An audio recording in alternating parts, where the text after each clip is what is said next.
और निकला कुछ भी नहीं, ना के बराबर। शायद अभी हाल ही में 1-1,500 नौकरियां निकले होंगी, वो बिल्कुल बेरोजगार हैं। आप समझ रहे हैं, घर पे जाओ तो वो माँ बाप की टोक सुनते थे, बाहर जाओ तो बेकार हैं, दोस्तों में शर्मिंदा हैं। ऐसे में वो भड़क कर बाहर आ गए। वो बाहर कभी नहीं आते थे, बल्कि शब्द निकल गया। वैसे मैं जनजी प्रयोग नहीं करता हूं, अब ये बच्चे खुद को करते हैं तो इसलिए शायद मेरे मुंह से निकला, वरना हमें जनजी से इतना छूत-अछूत भी नहीं होना चाहिए। ऐसा कोई शब्द में तो बुराई नहीं है, पता नहीं कुछ लोगों को इतना क्यों लगता है।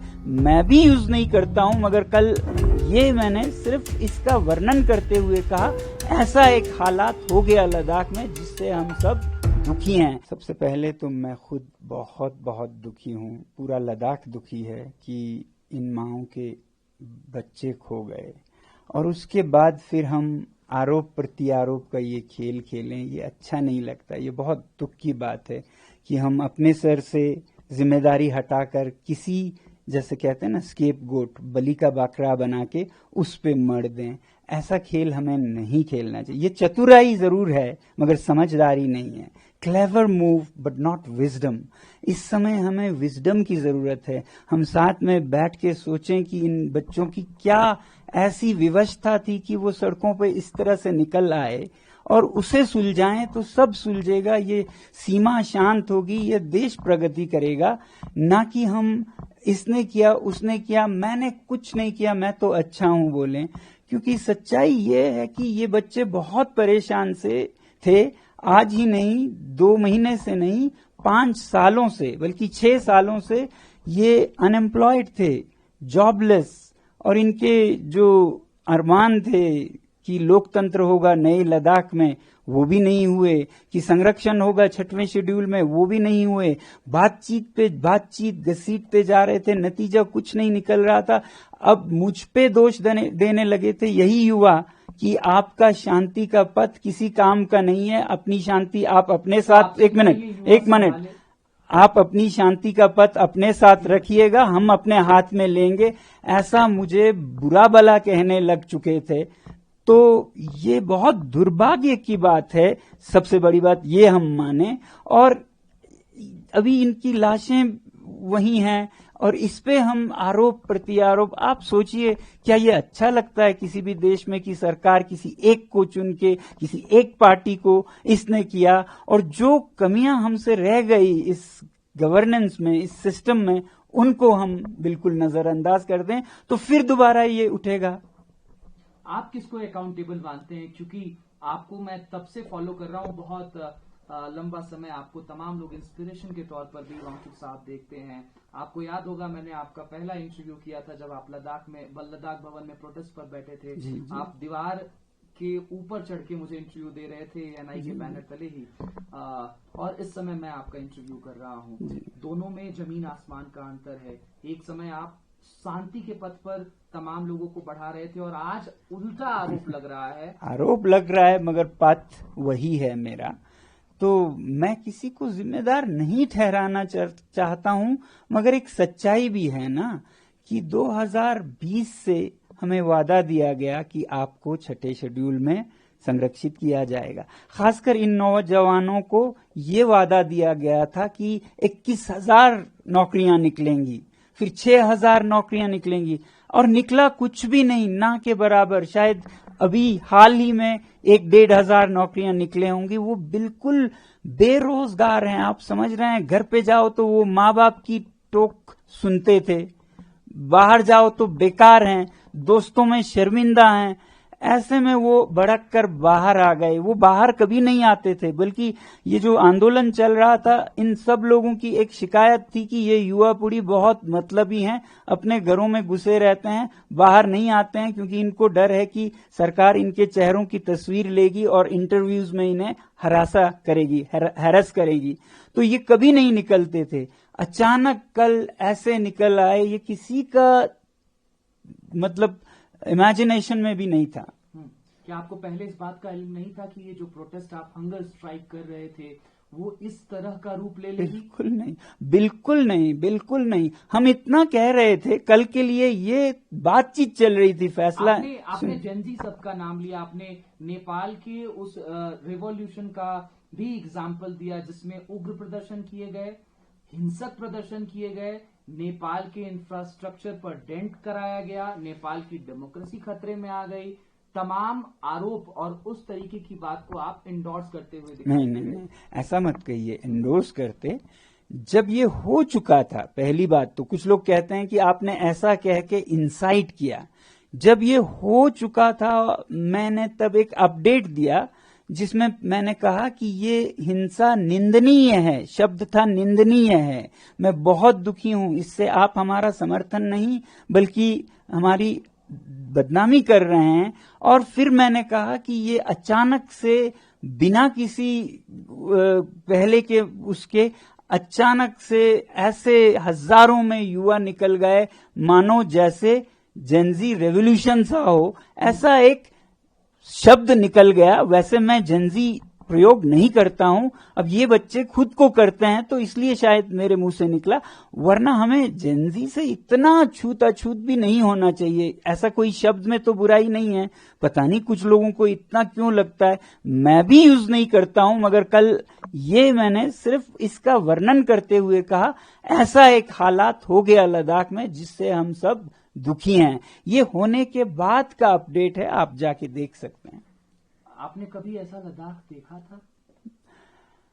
नहीं भी नहीं कहूंगा। जब हम जम्मू कश्मीर में थे तो यूटी का मांग करते हुए ऐसा ही एक हिंसक आंदोलन हुआ था 89 में, 89 में, मगर इस हद का नहीं था। ये बहुत ही अजीब अंदाज का, यहाँ कोई नहीं रोक पा रहा था। आपको पता है आज हमारे जो एपेक्स बॉडी है लद्दाख की, उसका यूथ विंग, उनके लीडर्स को धरपकड़ कर रही है सरकार, घरों से जाके उनको पकड़ रहे हैं। सच्चाई ये है कि वो बेचारे जाकर गाड़ियों से लाउड स्पीकर से उनको मनाने की कोशिश कर रहे थे कि आप ये मत कीजिए, हमारा काम ये नहीं है, मगर उनपे ही पथराव होने का डर था। ऐसा ही हमारे वरिष्ठ नेता थुप्तन जी और सेरिंग जी भी वहां गए मैदान में उनको रोकने के लिए, कोई किसी की सुन ही नहीं रहा था, पागलपन सा भूत सा सवार था उनपे। तो वांगचुक साहब, किसी को गिरफ्तार ना किया जाए, किसी को अकाउंटेबल ना बनाया जाए, किसी के ऊपर अकाउंटेबिलिटी फिक्स ना किए जाए, कहा जाए कि ये सरकार की गलती है? नहीं, ऐसा तो नहीं। हिंसा को तो हम कभी भी सही नहीं ठहरा सकते हैं। कानून को अपना रास्ता लेना चाहिए, कोर्स लॉ जो कहते हैं, तो जो गलत हैं उन्हें सजा होनी चाहिए। मगर साथ ही साथ मैं कहूंगा जो फोर्सेस हैं, सहानुभूति है उनके साथ भी कि पथराव हुआ, उन्हें भी लगा होगा, मगर उन्होंने जिस तरह से सर में लोगों के दिमाग निकाल दिए, छाती से गोली गई, फेफड़े फोड़ दिए, ये कैसी फौज है जो अपने ही नागरिकों को इस तरह से मारने के लिए। साधारणतः ऐसे रायट्स में आप पैरों पे गोलियां मारते हैं, और जब कभी बिल्कुल खतरा बढ़ जाए, आपकी जान पे आ जाए, तो शूटिंग ऑर्डर्स लेते हैं, तब करते हैं आप। जब आपकी जान पे आए तो आप शूट करेंगे। यहां तो किसी भी सैनिक दस्ते का, अर्धसैनिक दस्ते का कोई हताहत नहीं हुए, और इस तरफ से 4 और शायद 2-3 और जाएं, तो आप समझ सकते हैं कि इसमें गलत आउट ऑफ प्रोपोर्शन फोर्स का यूज किया गया। इतना भारी, जैसे दुश्मन को आप जंग में मार रहे हैं, ऐसे अपने नागरिकों को मारना एक अच्छी सरकार की निशानी नहीं है। वांगचुक साहब, you are now saying that आपको एस्केप गोट की तरह इस्तेमाल किया जा रहा है। अब आपकी एनजीओ की सीबीआई प्रोब भी स्टार्ट कर दी गई है। एलिगेशंस हैं कि फॉरेन फंडिंग मिली जो कि माल प्रैक्टिसेस के थ्रू आई। इस चीज को कैसे देख रहे हैं? और ठीक जिस तरीके से रिवॉल्यूशन हुआ कल, इतनी जाने गई, उसके ठीक बाद अगले दिन आपके खिलाफ सीबीआई जांच। जी नहीं, सीबीआई जांच अभी नहीं हुई। ठीक अगले दिन एक प्रेस रिलीज देती है गृह मंत्रालय, भारत जैसे महान बड़े देश का गृह मंत्रालय प्रेस रिलीज देता है, जिसमें वो कहते हैं सोनम वांगचुक, सोनम वांगचुक। 3-4 बार सोनम वांगचुक, एक छोटे से इंसान पर वो पूरा दोष मढ़ते हैं। तो ये एक कड़ी का हिस्सा है, ये भी कल का वाला भी एक कड़ी का हिस्सा है। ये कोई 1.5 महीना पहले शुरू हुआ, जबकि लद्दाख के जो चुनाव हैं वो 2 महीने में आने वाले थे। ये वही चुनाव है जिसमें लोग मांग कर रहे हैं कि पिछले चुनाव का वादा पूरा कीजिए अगले में जाने से पहले। पिछले चुनाव का वादा था कि आपको 6वें शेड्यूल में लाएंगे, तो अब लोग मांग कर रहे थे इसे पूरा किए बिना हम आपको नहीं जाने देंगे। उनमें से बड़ी आवाज मेरी थी, तो मुझ पर उन्होंने निशाना साधा और 1.5 महीना पहले हमें बताया गया कि आप पर एक FIR है, वो भी देशद्रोह का है। उसके बाद हमारे विद्यालय की जमीन वापस ले जा रहे हैं, ऐसा नोटिस आया। उसके बाद CBI की इंक्वायरी, ये 2 हफ्ते पहले की बात है, CBI की, फिर इनकम टैक्स के, पता नहीं क्या क्या। तो CBI के नोटिस में ये लिखा है कि 2022 से 24 में आपकी संस्था ने विदेशी मुद्रा ग्रहण किया, जबकि आपके पास अनुमति नहीं है, FCRA नहीं है। हमने FCRA नहीं लिया क्योंकि हमारा इरादा नहीं है विदेशों से हम भीख मांगे, ठीक है। मगर लेकिन आपने पैसे तो लिए। हाँ, अब देखिए वो क्या पैसा है। ये किसी भी यूनिवर्सिटी का सपना होगा, और जो ये यूनिवर्सिटी करने में काबिल होगी उसे पुरस्कार दिया जाएगा कि उसका ज्ञान यानी कि भारत का ज्ञान विदेशों में निर्यात हो। तो हमारे जो पैसिव सोलर हीटेड बिल्डिंग्स है जो हमने लोगों के लिए, इंडियन आर्मी के लिए बनाए, वो अफगानिस्तान में ले जाना चाहते थे संयुक्त राष्ट्र संघ, यूनाइटेड नेशंस, और उन्होंने इसके लिए हमें फीस अदा की। उसी तरह हमारे आर्टिफिशियल ग्लेशियर्स को स्विट्जरलैंड की एक यूनिवर्सिटी और इटली के एक संस्था चाहते थे कि ये प्रोजेक्ट्स में प्रयोग किया जाए। उसके लिए हमें ज्ञान की दक्षिणा, फीस अदा की। वो फीस बाज़ाब्ता टैक्स के साथ है।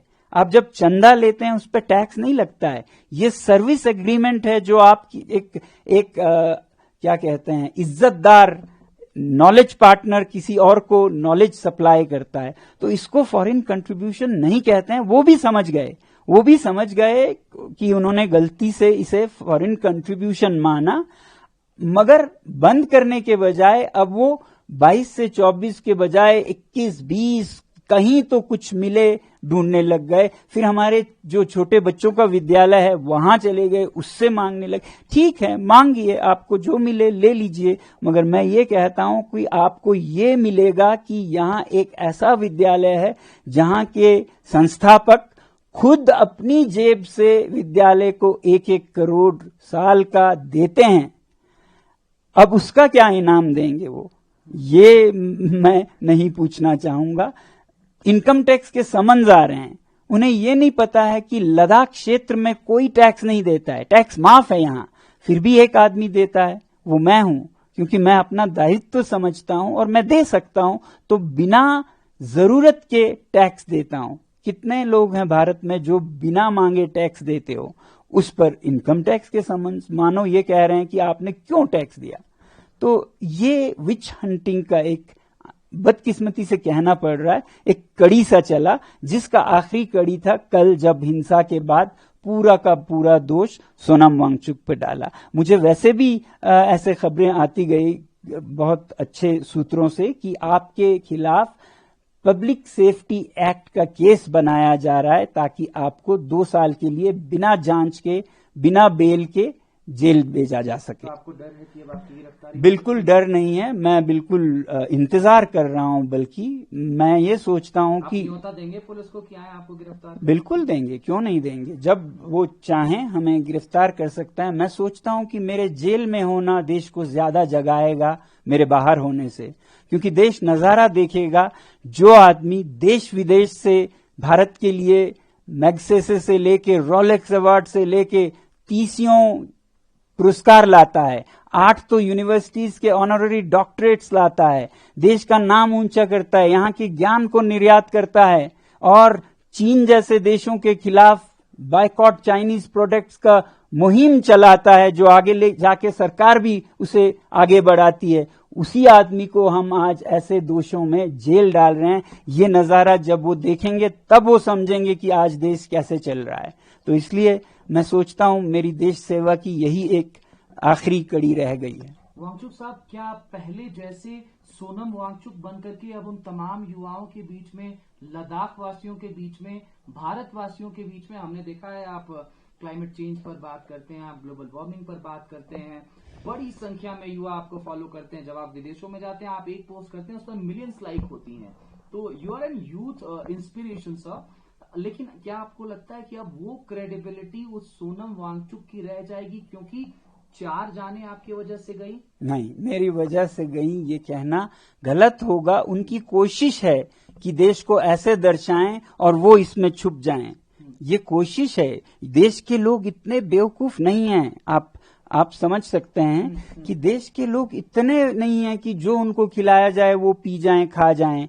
देश जरूर समझेगा कि सच्चाई क्या है। क्या पुराने वाले सोनम वांगचुक की तरह, जैसे आप दिल्ली में बैठ जाते थे प्रोटेस्ट करने, आप तमाम जगहों से वो इंफॉर्मेटिव चीजें डालते थे, आप हंगर स्ट्राइक पर बैठ जाते थे, क्या आपको लगता है कि अब उसी तरीके से लद्दाख वासी, देशवासी आप पर भरोसा करेंगे उस पुराने वांगचुक की तौर पर? देखिए, लद्दाख वासी तो और भी 10 गुना करेंगे, क्योंकि उन्हें सच पहले से ही पता है। देशवासियों को जैसे जैसे पता चलेगा वो भरोसा करेंगे, उससे भी ज्यादा पहले से भी, क्योंकि अब तो ये 75 कठिन परीक्षणों से परखा हुआ सोना है। कल तक तो ये सोना है बोलते थे, मान लेते थे। अब उन्हें दिखेगा कि ये सोना कहीं गलता नहीं, पिघलता नहीं, बर्फ में हो चाहे आग में हो, ये खड़ा रहता है। अगर हमारे देश की जो सबसे बहुमूल्य एक नारा है, सत्यमेव जयते, उसमें जरा भी ताकत है, सच्चाई है, तो देश मुझे जरूर समझेगा। अगर सत्यमेव जयते अभी भी जिंदा है तो। वांगचुक साहब, मेरा ये अंतिम सवाल रहेगा कि अब आप क्या उसी बुलंदी के तौर पर लद्दाख के पूर्ण राज्य की मांग हो, 6th शेड्यूल की मांग हो, उसको आगे बढ़ाएंगे? क्योंकि अब हमने देखा कि इस प्रोटेस्ट को उस तरीके से लोग नहीं देख पाएंगे। तो क्या अब कल से उसी तौर पर आप लग जाएंगे? क्योंकि आपने तो हंगर स्ट्राइक भी खत्म कर दी, अब आप पर तमाम आरोप हैं, तो क्या उसी मोटिवेशन के साथ, उसी ऑप्टिमिस्टिक एटीट्यूड के साथ आप वो सारी मांगे लद्दाख के लिए कल से रखेंगे? पहली बात, अगर हमने आप रखेंगे ANI पर? जी, अगर हमने अनशन बंद किया, वो देश हित में, लोगों के हित में किया कि अगर इतना उपद्रव हो रहा है तो ऐसे में हम अनशन ही हटा देंगे, क्योंकि इस उपद्रव के पीछे युवा का डर था कि ये अनशन वालों को कुछ हो ना जाए, इसलिए वो भड़क गए थे कि 14वें दिन पे 2 लोग अस्पताल चले गए, ले जाना पड़ा गंभीर स्थिति में। तो ये डर था, तो हमने कहा कि ये अनशन ही हम हटाएंगे, आप कृपया ऐसा मत कीजिए। ये मेरा एक योगदान था कि शांति कैसे जल्दी से जल्दी लाएं। ठीक है, आगे जाने की बात है। लद्दाख के लोग तो जैसा मैंने आपको कहा सब समझते हैं, और लोगों को भी समझ आएगी। हाँ, हम वैसे ही कहेंगे कि जो वादे थे आप पूरा कीजिए। वही एक तरीका है लद्दाख के युवाओं के मन को शांति देने का, और जिनकी मृत्यु हुई उनके आत्मा को शांति देने का, कि आखिर आप समझे हमारे दर्द को। अभी भी आप अगर उस दर्द को न समझी करके कालीन के नीचे दबाएं और औरों पे दोष साधते रहें, तो न उनकी आत्मा को शांति मिलेगी, न इनके गुस्से ठंडा होगा, तो ये और भड़केगा। तो ऐसा न करें। मैं कृपया विनती करता हूं सरकार से कि इस मौत के बाद आप ऐसा खेल मत खेलिए कि ये उसका था, ये इसका था। समझिए कि पिछले 6 सालों में लद्दाख के साथ क्या हुआ। देश मतलब बुद्धू नहीं है ना, देश ने देखा है। सोनम वांगचुक हमेशा अनशन के पथ पर, पदयात्रा के पथ पर शांति के साथ ही चला, कभी उससे डगमगाया नहीं। अब आज अगर हालत हद से निकल गए तो फिर वो हालात की बात है कि युवा ने हमें रिजेक्ट कर दिया। हमें खुद दुख है कि आज हम फेल हुए, हमारा जो पाथ था उसको उन्होंने रिजेक्ट किया और वायलेंस पे चले गए। हमें तो दुगना दुख है। एक तो जो हुआ, एक छोटा सा मैं सवाल जोड़ना चाहूंगा, क्या कांग्रेस पार्टी से भी आपकी इस बीच कोई बातचीत हुई थी? क्योंकि हिंसा के तुरंत बाद भारतीय जनता पार्टी की तरफ से एक बयान निकल करके आया कि कांग्रेस पार्टी के कुछ लोग इस कहीं न कहीं हिंसा को बढ़ाने में दिखाई दिए। बीजेपी दफ्तर में घुसने वाले व्यक्ति का नाम वो एक कांग्रेस नेता के तौर पर सामने आया। पहले ये बताऊं, कुछ ही हफ्ते पहले कांग्रेस पार्टी को हमारे एपेक्स बॉडी से निकाल दिया गया था ताकि ये अपॉलिटिकल रह सके। तो आप समझ सकते हैं कि कांग्रेस से कोई लेना देना नहीं है इस आंदोलन का। उन्हें तो आंदोलन से हटने को कहा जब तक इलेक्शंस खत्म ना हो, वरना उनकी भी जगह है उसमें। अब दूसरी बात, जिस तरह से इस उपद्रव के होने के बाद ही बीजेपी ये इल्जाम लगा रही थी, एक फोटो दिखाकर जो संवाददाता उनके बता रहे थे कि देखिए ये सेपक हैं, ये काउंसलर हैं नॉर्दर्न या अपर ले के वार्ड के। अब आपको कैसा लगेगा अगर मैं ये बताऊं कि वो तस्वीर जो वो दिखा रहे थे वो गलत था। वो किसी और के तस्वीर को लेके जल्दीबाजी में उसे कांग्रेस का काउंसिलर लेके सबको देश को दिखा रहे थे, और सच में ये कोई और था, उनके कोई दूर के रिश्तेदार थे, और उनको और उनके इस परिवार को आज पुलिस हिरासत कर रही है, हैरेस कर रही है, मारपीट कर रहे हैं। ये इस तरह से ये नहीं थमेगा और भड़केगा। युवाओं को आप धरपकड़ करें इतने हंगामे के बाद, ऐसे बेचारे कांग्रेस के काउंसिलर के नाम पे आप किसी और को सता रहे हैं। वो कोई और था जो मास्क में था, दिखता वो वैसा ही था, तो उन्होंने जल्दीबाजी में ढूंढा कौन कांग्रेस मिलता है जिस पे हम ये दोष मढ़ सकें। मैं तो था ही आधा लेने के लिए, उन्हें वो मिले। अब वो क्या माफी मांगेंगे देश से? क्या वो माफी मांगेंगे देश से अगर वो सच में एक सच्चे प्रवक्ता हैं बीजेपी के? मैं उनसे पूछना चाहूंगा। आप चाहते हैं कि वो माफी मांगे? अगर उन्होंने गलती की, किसी दूसरे को उन्होंने कांग्रेस का बताकर बदनाम करना चाहा, तो उन्हें मांगनी चाहिए। बहुत शुक्रिया वांगचुक साहब। हम इस दुख की घड़ी में पूरे लद्दाख वासियों के साथ खड़े हैं। हम आशा करते हैं कि लद्दाख उसी तरीके से सफेद दिखाई देगा जैसे पहले दिखाई देता था, शांति के स्वरूप में। बहुत शुक्रिया ANI के साथ जुड़ने के लिए। बहुत बहुत धन्यवाद आपका भी हमारे संदेश को देश तक पहुंचाने के लिए। जय हिंद।